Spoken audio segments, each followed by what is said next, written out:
పిల్లల్ని నిజంగా ఎంతో బంగారు భవిష్యత్తు ఉన్నటువంటి పిల్లల్ని చంపేసి హత్య చేసి విషమిచ్చి చంపి ఆ తర్వాత భార్యతో సహా ఆత్మహత్య చేసుకుంటారు. హబ్సిగూడలో జరిగినటువంటి ఈ ఘటన చదువుకున్న వ్యక్తే ఇలా చేయడం అందరినీ కూడా బాధించారు. ఆ అమ్మాయి ఎంత బంగారంగా ఉందంటే అమ్మాయి నిజంగా ఆ అమ్మాయి ఫోటో చూసిన పిల్లలకి ఇంత చిన్న కష్టం వస్తేనే మనం తట్టుకోలేము. చిన్న దెబ్బ తగిలినా కూడా ఫాదర్ మా పిల్లలు ఇంత ఏడిస్తే కూడా అసలు ఏడిస్తేనే చూడలేను ఫస్ట్ ఆఫ్ ఆల్. ఓకే, ఎందుకంటే అది మనసు తట్టుకోలేదు. అట్లాంటి అమ్మాయిని వాళ్ళకు అంత 17 సంవత్సరాలు 15 సంవత్సరాలు కనిపించిన చేతులతోని వాళ్ళు ఎట్లా చంపాలనిపించింది అనేది నాకు ఇప్పటికీ అర్థం కాలే. ఇప్పుడు ఇన్స్టెడ్ ఆఫ్ చనిపోయే బదులు అంత ఎదుగుతున్న పిల్లల్ని ఎంత అందంగా ఉంది తెలుసు అమ్మాయి, అసలు అందంగా ఉంది, ఆ పిల్లగాడు మంచిగా ఉన్నాడు, మంచి చదువుకుంటున్నారు. అట్లాంటిది చనిపోయే బదులు వాళ్ళని తీసుకుంటున్న పారిపోతే అయిపోతుంది కదా. కానీ చెప్పడం వేరు, కానీ దాన్ని అనుభవించడం వేరు. అప్పటిదాకా ఎంతో ఉన్నతంగా బతికి గౌరవంగా జీవించి ఒక్కసారిగా అప్పుల వాళ్ళు వచ్చి తన భార్యని ఏమంటారో, పిల్లల్ని ఏమంటారో, సొసైటీ ఏమనుకుంటుందో ఇలా ఎక్కువగా మానసికంగా ఆలోచించి బాధలో ఉన్నప్పుడు ఏ డిసిషన్ తీసుకోకండి. జీవితంలో ఒకడు ఎగ్జామ్ రాసి ఫెయిల్ అవుతాడు, అంతసేపు తన జీవితం ఆగిపోతుందా? మళ్ళీ ఇంకొక ఎగ్జామ్ పని చేసి ఫెయిల్ అవుతాడు, జీవితం ఆగిపోతుందా? అట్లనే అప్పులు కూడా లైఫ్లో ఎవరో ఒకరు ఎక్కడో దగ్గర ఎవరో ఒకరు కాపాడుతూనే ఉంటారు, కాపాడుకుని ఉండరు. కాకపోతే మీరు ఆలోచించరు. నేను అందరికీ ఇప్పటికీ కొన్ని వేల సార్లు నొక్కి వక్కానించి నేను చాలా స్పష్టంగా చెప్తాను ఏంటంటే, ఫైనాన్షియల్ ఇబ్బంది అనేది రాకుండా ఏ మనిషి కూడా జీవితాన్ని దాటలేడు. ఏదో ఒక దశలో మనకి ఎంగేజ్లో, బిజినెస్ చేసేటప్పుడు, జాబ్ చేసేటప్పుడు, పెళ్ళైన తర్వాతనో, పిల్లలు పుట్టినప్పుడు, ట్రాన్సాక్షన్ చేసేటప్పుడు ప్రతి వ్యక్తికి, భూమి మీద పుట్టిన ప్రతి వ్యక్తికి ఫైనాన్షియల్ ఇబ్బంది అనేది ఎక్కడో దగ్గర వస్తుంది. రాకుండా వాడు దాటలేడు. సో అలాంటి మోరల్ సపోర్ట్ మీరు ఇస్తారా? నేను తెల్లవారులు నాది డోర్స్ ఓపెన్. ఎప్పుడు సమాజంలో ఇట్లా చచ్చిపోతే నాకు 2 రోజులు నిద్రపట్టలేదు. దానివల్ల ఎవ్వరు ఏ కష్టంలో ఉన్నా కూడా నా దగ్గరికి రమ్మని చెప్తాను. నాట్ ఓన్లీ అప్పులు, అంతే కదా సార్. ఎవరికైనా మనసు ఒకసారి చెల్లించిపోద్ది. ఇంత నా పిల్లలు ఏమైనా ఇబ్బంది పడితే నేను చూడలేను. అట్లాంటి మన చేతులతో ఎట్లా చంపేస్తాం సార్? సంఖకేసుకొని పారిపోకనట్టేటన్నా అంత భయం అయితే పారిపోయి ఉండొచ్చు. ఇంకో ఊరు అందరు రియలైజ్ అయితే 2 రోజులకి వేసుకొని వస్తారు. తిండి దొరకదా సార్? 3 పూటల మంచికి ఇంత పెద్ద ప్రపంచంలో 3 పూటలు తిండి దొరకదా మనకు? నువ్వు ఏ ఇష్యూ ఉన్నా కూడా, మళ్ళీ ఒకసారి చెప్తున్నా, మీరు ఏ ఇష్యూ ఉన్నా, అప్పులున్నా, మీకు ఆత్మహత్య చేసుకోవాలనిపించినా, అప్పులున్నా, లేకపోతే మీకేమైనా రిలేషన్షిప్స్లో ఎనీ మ్యారేజ్ రిలేషన్షిప్స్ కావచ్చు, జనరల్ రిలేషన్షిప్స్ కావచ్చు, ఏ ప్రాబ్లం ఉన్నా మీకు మాట్లాడాలనుకుంటే నా దగ్గరికి రండి. మ్యాక్సిమం నాకు చేతనైనంత వరకు మీకు సాయం చేయగలిగే శక్తి నాకు ఉన్నది. నమస్తే, నేను విజయ్. చాలా విషాదకరమైనటువంటి విషయం ఏంటంటే, అప్పటి వరకు ఒక కాలేజీలో పనిచేస్తున్నటువంటి ఆయన ఉద్యోగం పోయిన తర్వాత ఆర్థిక పరిస్థితి పూర్తిగా తలకిందులుగా మారడంతో, అప్పులన్నీ కూడా ఊబిలో కూరుకుపోవడంతో ఆయన బయటపడలేక పిల్లల్ని చంపడం, ఆ తర్వాత భార్యతో సహా ఆత్మహత్య చేసుకున్న ఘటన అందరినీ కూడా బాధించింది. ఇలాంటి ఘటనల గురించి డిస్కస్ చేద్దాం.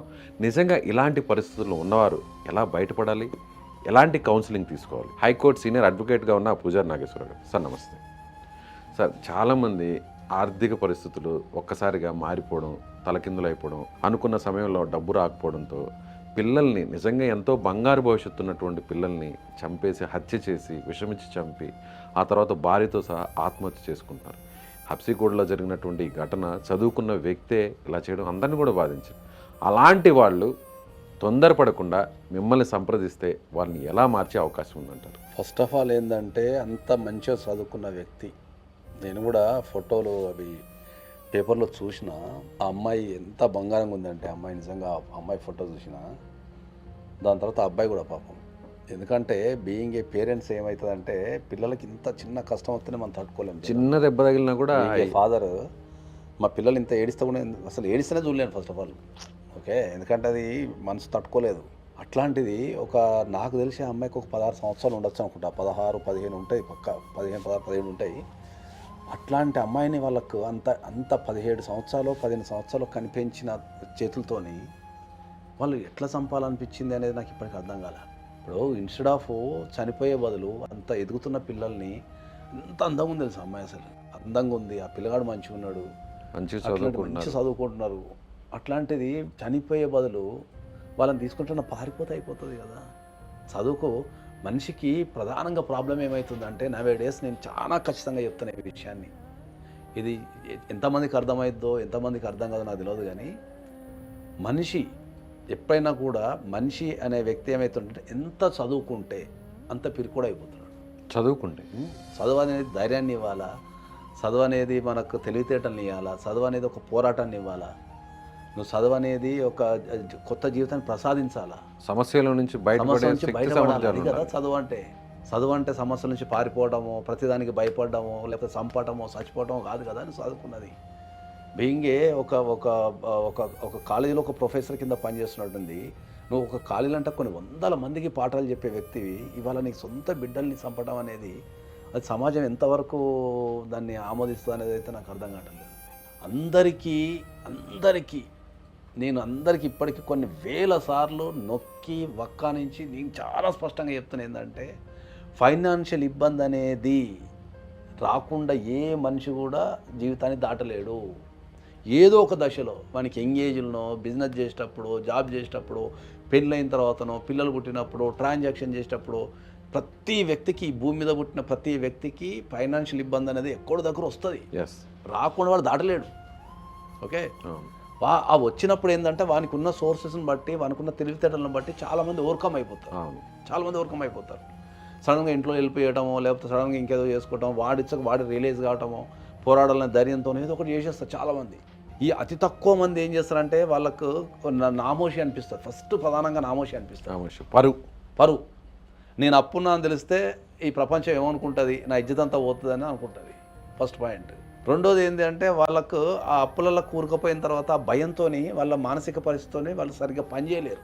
ఎందుకంటే అప్పులోడు వస్తాడేమో, రేపు వస్తాడేమో, ఎల్లుండి వస్తాడేమో, ఇంటికి వచ్చి ఇజ్జత్ తీస్తాడేమో అనే ఉద్దేశంతో వాళ్ళ మానసిక పరిస్థితి అనేది ఆందోళనకు గురైపోయి వాళ్ళు ఇంకా దాన్ని ఓవర్కమ్ చేసేది ఉండదు. సో వీటన్నిటిని వాళ్ళు బేరీజ్ చేసుకుని ఏం చేస్తారంటే, చావటం అనేది చాలా ఈజీ, ఏదో తీసుకొని చచ్చిపోతే అయిపోద్ది అనుకుంటారు. అక్కడికి ఎండ్ అయిపోద్ది అనుకుంటారు. జీవితం అంటే పోరాటం కదా అంటే నేను, కానీ వాళ్ళని చంపే హక్కు మీకు అదే లేదంటున్నా. నేను వాళ్ళని చంపే హక్కు లేదంటున్నా. అప్పు అయినప్పుడు వాళ్ళని దగ్గర తీసుకొని ఆ పరిస్థితిని అనలైజ్ చేసి వాళ్ళు బయటపడడానికి మార్గాలు ఇవ్వాలి ప్రతి ఒక్కరని చెప్తున్నా నేను. తెలిసో తెలియకో ఫైనాన్షియల్ ఇబ్బందులు ఉంటాయి అందరికీ. చాలా ఒకప్పుడు అప్పులు ఎగ్గొట్టేటోళ్ళు, లేకపోతే అప్పులు చేసి పారిపోయేటోళ్ళు 1-2% ఉంటారు సమాజంలో, అంతకుమించి ఉండరు. ప్రతి ఒక్కడికి ఆర్థిక సమస్య వస్తుంది.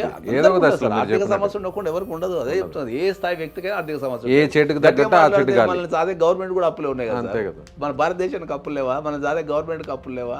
పెద్ద పెద్ద కంపెనీలు బ్యాంకుల నుంచే కదా, బిలియనియర్స్ కూడా అప్పులు ఉన్నాయి. అన్ని అప్పులే ఉన్నాయి. వాళ్ళు బ్యాంకుల నుంచి తీసుకునే వాళ్ళు బిజినెస్ చేస్తారు. వాళ్ళు ఏమో అన్ని సొంత పైసలే ఉండవు కదా. ఓకే, వాళ్ళు ఏదైనా ప్రాజెక్ట్ స్టార్ట్ చేయాలన్నా 100 కోట్లు అప్పులు తీసుకునే చేస్తారు. టాటా బిర్లా, అంబానీలు కూడా అప్పులు ఉన్నాయి. కాన్ఫిడెన్స్ ఏముంటుంది అంటే, ఈ బిజినెస్ చేయడం ద్వారా మళ్ళీ మాకు లాభాలు వస్తే మేము తిరిగి ఇస్తామని కాన్ఫిడెన్స్తో అప్పులు చేస్తాం.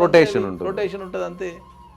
కాబట్టి నువ్వు అప్పు ఉన్నదని చెప్పేసి అప్పులు చేసి, అధిక వడ్డీలకు అప్పులు చేసి నువ్వు పారిపోవడమో, చనిపోవడమో లాంటివి చెయ్యకండి. ఎందుకంటే అది సమాజానికి మంచిది కాదు. అది కానీ చెప్పడం వేరు, కానీ దాన్ని అనుభవించడం వేరు. అప్పటిదాకా ఎంతో ఉన్నతంగా బతికి గౌరవంగా జీవించి ఒక్కసారిగా అప్పుల వాళ్ళు వచ్చి తన భార్యని ఏమంటారో, పిల్లల్ని ఏమంటారో, సొసైటీ ఏమనుకుంటుందో, ఇలా ఎక్కువగా మానసికంగా ఆలోచించారు. అలాంటి పరిస్థితులలో వాళ్ళకు అండగా నిలబడగలిగితే, నేను చెప్తున్నా కదా, వాళ్ళు వెనక నిలబడి వాళ్ళని అనలైజ్ చేసి, నీ వెనక నేనున్నా, సరే 2 రోజులు ఆగుతా, నువ్వు చావకు, ఏదో చేద్దామని వాడికి చెప్పగలిగితే వాడు 100% బ్యాకప్ అవుతారు సార్. ఒక్క సెకండ్ చాలు. ఒక్క సెకండ్ వాళ్ళ వెనక నిలబడి, ఒక్క సెకండ్ వాళ్ళ వెనక నిలబడి ఏం కాదు చేద్దాం పదా అని చెప్తే వాళ్ళు 100% బతుకుతారు. సో అలాంటి మోరల్ సపోర్ట్ మీరు ఇస్తారా? నేను తెల్లవారులు ఉన్నది డోర్స్ ఓపెన్. ఎప్పుడు ఎవ్వరు ఏ కష్టంలో ఉన్నా కూడా నా దగ్గరికి రమ్మని చెప్తాను. నాట్ ఓన్లీ అప్పులు, ప్రపంచంలో ప్రతి సమస్యకు ఒక సొల్యూషన్ ఉంటుంది. కొద్దిగా ఓపిక పడితే సొల్యూషన్ వస్తుంది. దానికి రిలేషన్షిప్స్లో చంపేస్తున్నారు, అప్పుల సంగతి దేవుడెరుగు. రిలేషన్షిప్ పెట్టుకొని మన వరంగల్లో ఒక డాక్టర్ని, ఇల్లీగల్ రిలేషన్షిప్ పెట్టుకొని ఒక వ్యక్తిని, ఒక డాక్టర్ని, సమాజాన్ని కాపాడే ఒక డాక్టర్ని చంపేశారు. సమాజం ఎడిపోతుంది. నీకు ఒక వ్యక్తి నచ్చలేదు అనుకో, డైవర్స్ ఇయ్యి. ఒక వ్యక్తిని నచ్చలేదు, దూరంగా ఉండు, డైవర్స్ ఇయ్యి, ఎటన్నా పారిపో, కౌన్సిలింగ్ తీసుకో, లేకపోతే థర్డ్ పార్టీస్ని ఏదో ఒకటి చేయగాని చంపడం ఏందండి? చంపడం, చనిపోవడం అంతే. చంపడం అంతా చేస్తున్నారు, లేదా చనిపోవడం చేస్తున్నారు. కాబట్టి నేను ఏం చెప్తా, బాధలో ఉన్నప్పుడు ఏ డిసిషన్ తీసుకోకండి. లైఫ్లో ఎవరో ఒకరు ఎక్కడో దగ్గర ఎవరో ఒకరు కాపాడుతూనే ఉంటారు, కాపాడకుండా ఉండరు. కాకపోతే మీరు ఆలోచించరు, ఎవ్వరు కాపాడరు అనుకుంటారు. మీరు అందరూ చనిపోయే వ్యక్తులు ఏమనుకుంటారు అంటే, నా బాధ ఎవ్వరికి అర్థం కాదు, నేను చచ్చిపోతా, నా ఒక్కడికే ఈ బాధ ఉంది, సమాజంలో ప్రపంచంలో ఎవరికి లేదు, బాధ ఎవ్వరు తీర్చలేదు, చచ్చిపోతా అనుకుంటారు. అట్లా ఏమి ఉండదు. ఎవరో ఒక్కరు ఎక్కడో దగ్గర కాపాడటానికి ఎవరో ఒక దారి ఉంటుంది. చనిపోవాలనే ఆశ, చనిపోవాలని మీకు ఏమైనా కోరికలు ఉండి అట్లాంటి థాట్స్ ఉంటే నా దగ్గరికి రండి. జనాలు లేక చచ్చిపోతున్నాం మనం, మాట్లాడడానికి జనాలు లేక మిషన్లతోని వాళ్ళతోని వీళ్ళతోని మాట్లాడుకొని మనం పిచ్చోళం అయిపోతున్నాం. మనిషికి మనిషే సపోర్ట్ ఉంటాడు ఎప్పుడు. ఏమవుతుంది ఒక వ్యక్తికి సాయం చేస్తే, ఒక మాట సాయం చేస్తే ఏమవుతుంది, ఒక వ్యక్తి కోసం నిలబడితే ఏమవుతుంది, ఏం కాదు దాంట్లో. కాబట్టి ఎవ్వరు కూడా నేను 100% చెప్తున్నా, ఏ ఇబ్బంది ఉన్నా రండి తప్ప మీరు ఇట్లా ఆత్మహత్యలు చేసుకొని ఫైనాన్షియల్ ఇష్యూస్ ఉన్నాయనో, రిలేషన్షిప్స్ ఇష్యూస్ ఉన్నాయనో చంపడం లాంటివి చేయకండి. ఓకేనా? ఎంతమంది కౌన్సిలింగ్ ఇస్తా, లవ్ ఫెయిల్యూర్స్ వాళ్ళకి కౌన్సిలింగ్ ఇస్తాము, మ్యారేజ్ ఫెయిల్ అయిన వాళ్ళకి కౌన్సిలింగ్ ఇస్తాము. జీవితం అక్కడనే అయిపోదు. ఒక వ్యక్తిని మనం ప్రేమించడం ద్వారానో లేకపోతే ఒక వ్యక్తిని పెళ్లి చేసుకోవడం ద్వారా ఏదైనా ఇబ్బంది జరిగితే అక్కడనే అయిపోదు. అంతకంటే మనకు ఒకవేళ ఏదైనా డైవర్స్ తీసుకుంటే అంతకంటే మంచి వ్యక్తులు వస్తారేమో. ఒక అందమైన జీవితాన్ని ఇప్పుడు వరంగల్ డాక్టర్ కేసులో పెళ్లి చేసుకొని నువ్వు అందంగా ఉండాల్సిన జీవితాన్ని ఇవాళ జైల్లో గడుపుతున్నావు తెలుసా? మీ వల్ల కుటుంబాలు కూడా ఇబ్బంది పడుతున్నాయి. ఎన్ని కుటుంబాలు, సామాజిక పరంగా ఎంత ఇబ్బంది నీకు. దేనికోసం? నీకు ఒక వ్యక్తి నచ్చకపోతే పెళ్లి చేసుకోకు, లేకపోతే నచ్చకపోతే కాపురం చేయకు, బయటకు రా, డైవర్స్ చేసుకో, కోర్ట్స్ ఉన్నాయి, ప్రొసీడింగ్స్ ఉన్నాయి. కట్నాల కోసం చంపేస్తున్నారు, లేకపోతే ఆవేశపడి చంపేస్తున్నారు, ఇల్లీగల్ రిలేషన్ కోసం చంపేస్తున్నారు. ఎందుకవి? మొన్న కాకినాడలో కూడా ఒక సెంట్రల్ గవర్నమెంట్ ఎంప్లాయీ, అవును, 2 చిన్నపిల్లల్ని సార్. సమాజంలో మనం ఏం నేర్చుకుంటున్నాం సార్? సమాజంలో మనం ఒక తోటి వ్యక్తి నుంచి మనం నేర్చుకోవాల్సింది ఏంది? సమాజం నుంచి నేర్చుకోవాల్సింది ఏంది? సమాజం అండగా నిలబడాలా? మన దగ్గర ఇప్పుడు ప్రధానంగా మీకు చెప్తే ఎవడు నప్పలపాలు అయితే వాడిని ఎప్పుడు అవలహేళన చేస్తారు. అవును, సమాజం అంతా కూడా ఒక రకంగా దోషిలాగా చూసి, మనం దోషిలాగా చూసి, అరే జీవితంలో ఒకడు ఎగ్జామ్ రాసి ఫెయిల్ అవుతాడు, అంతసేపు తన జీవితం ఆగిపోతుందా? మళ్ళీ ఇంకొక ఒక ఎగ్జామ్ పని చేసి ఫెయిల్ అవుతాడు, జీవితం ఆగిపోతుందా? అట్లనే అప్పులు కూడా వాడు ఏదో చేస్తాను ట్రై చేస్తాడు, వాడికి తెలియక ట్రై చేస్తాడు, లేకపోతే చేతకాక ట్రై చేస్తాడు, ఈజీ మనకి అలవాటు పడుతుంది అని ట్రై చేస్తాడు, ఏదో చేస్తాడు, కలిసిరాక ట్రై చేస్తాడు. కొంతమంది జెన్యున్గా ఉంటారు. అప్పులు చేసిన వల్ల 70% జెన్యున్నే ఉంటారు సార్. ఎగ్గొట్టుదామనో లేకపోతే పారిపోదామని చేయరు అప్పులు. ఎప్పుడు నిలబడాలని చేస్తారు. అదేదో ఉల్టా పల్టా అయిపోతుంది కదా, దాని నుంచి అన్ని ముట్టుకొస్తాయి. ఇంకా సో వాళ్ళని మోసం చేసే వాళ్ళు కూడా ఎక్కువగా ఉంటారు, అధిక వడ్డీల పేరుతో ఉంటుంది. 5%, 7%, 8% ఇంట్రెస్ట్లకు ఇచ్చుకుంటూ కూర్చుంటారు. ఏం సార్ అది? 7%, 5% తీసుకుంటే ఎప్పుడు కట్టాడు సార్, కట్టాడు. ఎప్పుడు నేను రాసిస్తా బాండ్ పేపర్ మీద 5% ఎవరైనా ఇంట్రెస్ట్ తీసుకున్నాడు వాడు ఎప్పుడు కట్టాడు. ఒకసారి కొన్ని రోజులు రాసిపడిచి నువ్వే ఇస్తావు, మళ్ళీ వాడు ఎగ్గొడితే మళ్ళీ నువ్వే ఫీల్ అవుతావు. వాడి తీసు మరి ఇండైరెక్ట్ నువ్వే ప్రోత్సహిస్తున్నావు. అత్యాశేమో ఇక్కడ మరి కూర్చున్న దగ్గర 5% దొబ్బేస్తా నువ్వు అనుకుంటావు, వాడు 5% మొత్తానికి త్వర పెడదామని వాడు అనుకుంటాడు. సో నిజంగా అలాంటి సిచ్యువేషన్లో ఉన్నవాళ్ళు, సో ఇక సమాజం అంతా కూడా దోషిగా చూసి నిజంగా ఇబ్బందుల్లో ఉండి ఇక ఆత్మహత్య శరణ్యం అనుకునే వాళ్ళు మిమ్మల్ని సంప్రదిస్తే వారికి కౌన్సిలింగ్ ఇచ్చి మళ్ళీ తిరిగి జీవితాన్ని ప్రారంభిస్తారా? డెఫినెట్లీ చెప్తున్నాను కదా, జీవితం అనేది చాలా విలువైంది. దాన్ని మనం పోరాటం ద్వారా లేకపోతే పనిచేయడం ద్వారా మనం బతికి 10 మందికి నిరూపించాలా, సమాజానికి నిరూపించాలా. అట్లాంటిది మనకు రాంగ్ గైడెన్స్ పోతుంది మార్కెట్లో, సమాజంలో. ఇట్లా చచ్చిపోతే నాకు 2 రోజులు నిద్రపట్టలేదు దానివల్ల.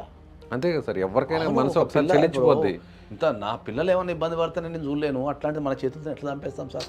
సంఖకేసుకొని పారిపోకనంటే ఎటన్నా అంత భయం అయితే పారిపోయి ఉండొచ్చు. ఇంకో ఊరు అందరు రియలైజ్ అయితే 2 రోజులకి వేసుకొని వస్తారు. తిండి దొరకదా సార్ 3 పూటల మంచికి? ఇంత పెద్ద ప్రపంచంలో 3 పూటలు తిండి దొరకదా మనకు? పోనీ అక్కడ మిమ్మల్ని వేధించే వాళ్ళు, అప్పించిన వాళ్ళు కూడా ఎవరు కూడా అంత చనిపోని ఎవరు కూడా కోరుకోరు కదా. చనిపోమని కోరుకోరు, కానీ వీళ్ళు కూడా ఏంటంటే వాళ్ళని బాగా ప్రెజరైజ్ చేస్తుంటారు. వాళ్ళు ఇష్యూని అనలైజ్ చేయరు.